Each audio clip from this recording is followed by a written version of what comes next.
En el episodio anterior de Locura Medieval, examinamos algunos de los peores trabajos disponibles en la era medieval.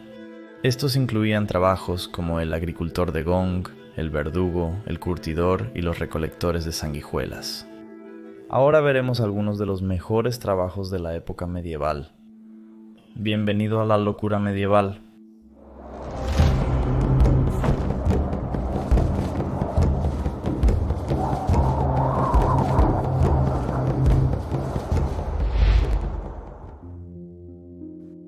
En el siglo IX, el rey Alfredo, el Grande de Gran Bretaña, hizo traducir el libro La Consolación de la Filosofía al antiguo inglés.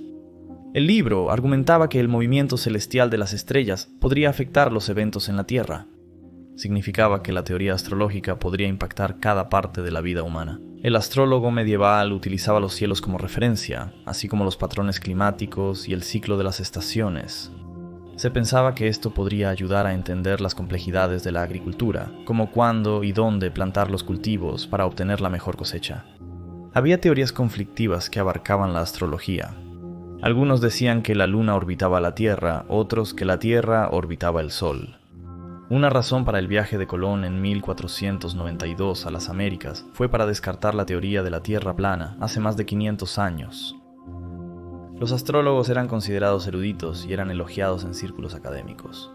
Daban consejos como cuándo comprar caballos o tierras, cuándo era mejor tomar medicina para las piernas o tener relaciones sexuales, si uno debería viajar mucho esa semana o incluso si deberían tomar un baño.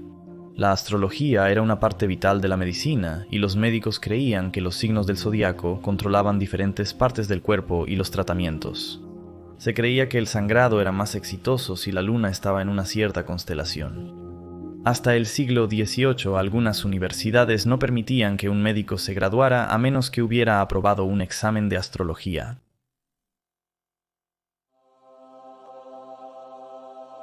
El cristianismo dominaba la vida de las personas que vivían en la mayoría de los países europeos durante la Edad Media. Por lo tanto, ser miembro del clero siempre fue una buena elección. Todos temían a Dios y obedecían las leyes de la Iglesia, incluso el rey y sus nobles, quienes donaban mucha tierra y dinero a la Iglesia. Los cardenales y obispos eran nombrados por el Papa mismo, y a menudo eran los hijos menores de nobles poderosos. Pero incluso los miembros de menor rango del clero estaban en la clase justo debajo de los caballeros. Los sacerdotes y monjes no pagaban impuestos. Eran pagados por sus feligreses en forma de diezmos, que era una 10ª de lo que tenían, ya fueran cultivos, dinero u otros bienes.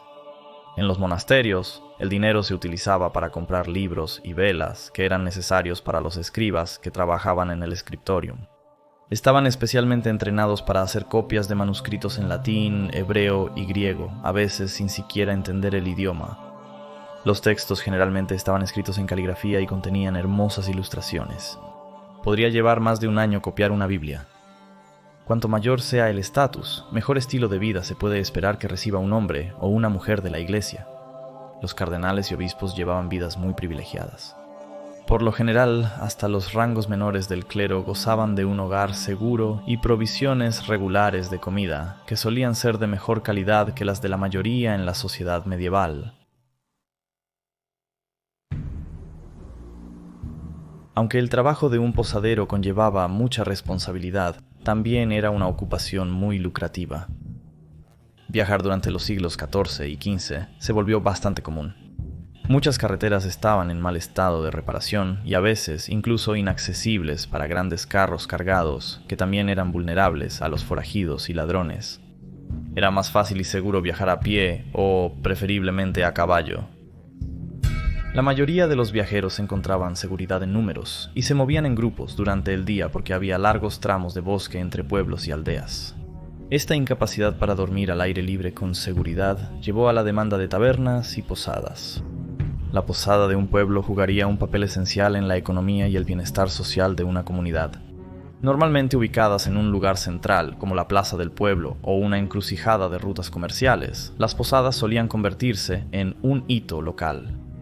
Las posadas en la Edad Media generalmente se concentraban en proporcionar comida y alojamiento, mientras que las tabernas solían ser propiedad de un cervecero o vinatero y se centraban en entregar un suministro interminable de bebida. La comida a menudo consistía en pan y queso, o un guiso simple conocido como potaje. Los vinos y cervezas solían obtenerse localmente o fabricarse en el sitio. La posada generalmente tenía un salón, cocina, establos, alojamiento privado para el posadero y una habitación con varias camas de paja llamada cámara. También podría haber existido una habitación privada en alquiler para gremios locales y sus eventos. Las posadas estaban sujetas a altos impuestos por el señor local. Las habitaciones y áreas comunes tenían que mantenerse para proporcionar un servicio de buena calidad. El posadero también era responsable de la calidad de los productos ofrecidos a sus clientes y un nivel de seguridad, ya que las tabernas a menudo podían ser lugares violentos. Muchos posaderos contrataban guardias, quienes cobraban a los clientes una tarifa de entrada para cubrir cualquier daño que pudieran causar durante su visita. La palabra portero proviene de la práctica de los guardias de posadas de hacer rebotar monedas en madera mojada para verificar su autenticidad. Las posadas eran un centro clave para que la gente se reuniera y socializara, convirtiéndolas en focos de actividad política y cultural. No era inusual que las revueltas comenzaran aquí, como la revuelta de los campesinos de Inglaterra en 1381. Este negocio lucrativo generó mucho dinero para el posadero. Por lo general, era uno de los hombres más ricos e influyentes de la ciudad. Varios participaban en el comercio, actuando como intermediarios para los comerciantes, y frecuentemente formaban parte de los consejos locales.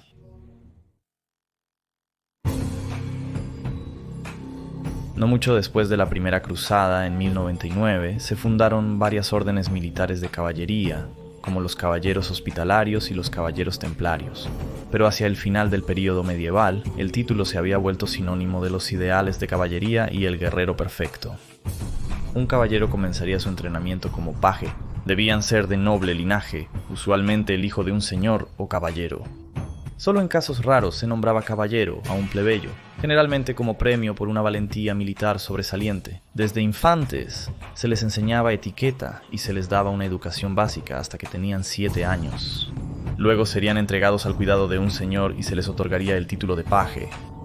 La formación en habilidades como el tiro con arco, la esgrima, el combate cuerpo a cuerpo y el justar a lomos de un cerdo continuaba hasta los 14 años, cuando serían promovidos a escuderos. Ahora, el entrenamiento para el caballero se tornaba mucho más riesgoso.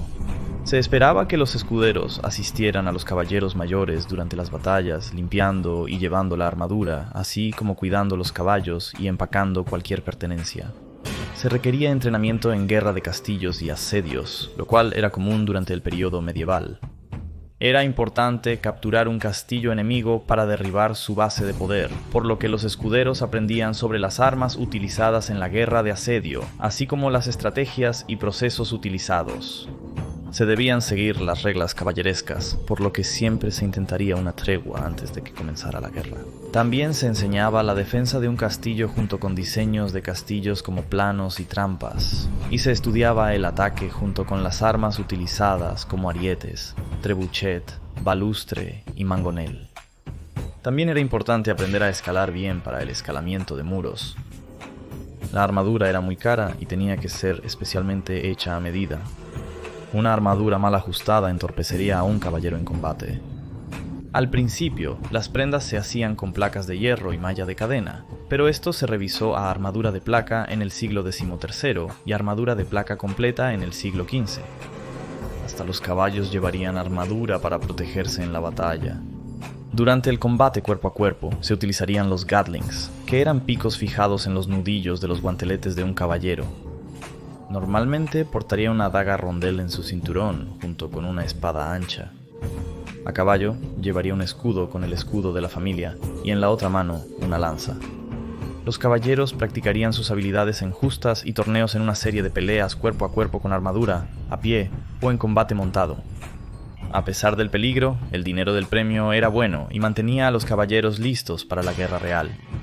Los concursos eran ocasiones emocionantes y vibrantes, donde cientos asistirían para ver el pompa y la ceremonia. En la sociedad europea, los caballeros medievales tenían una posición de élite.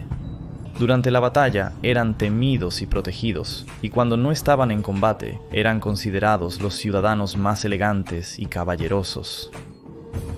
Al igual que hoy en día, los trabajos y ocupaciones dictaban la calidad de vida durante la Edad Media. Aquellos con riqueza, estatus y poder tenían muchas más probabilidades de disfrutar de su existencia, incluso con la sombra siempre presente de la enfermedad y la muerte que existía en la época medieval. Gracias por ver este episodio de Locura Medieval. Suscríbete si te gusta y activa las notificaciones para recibir alertas de nuevos videos semanales.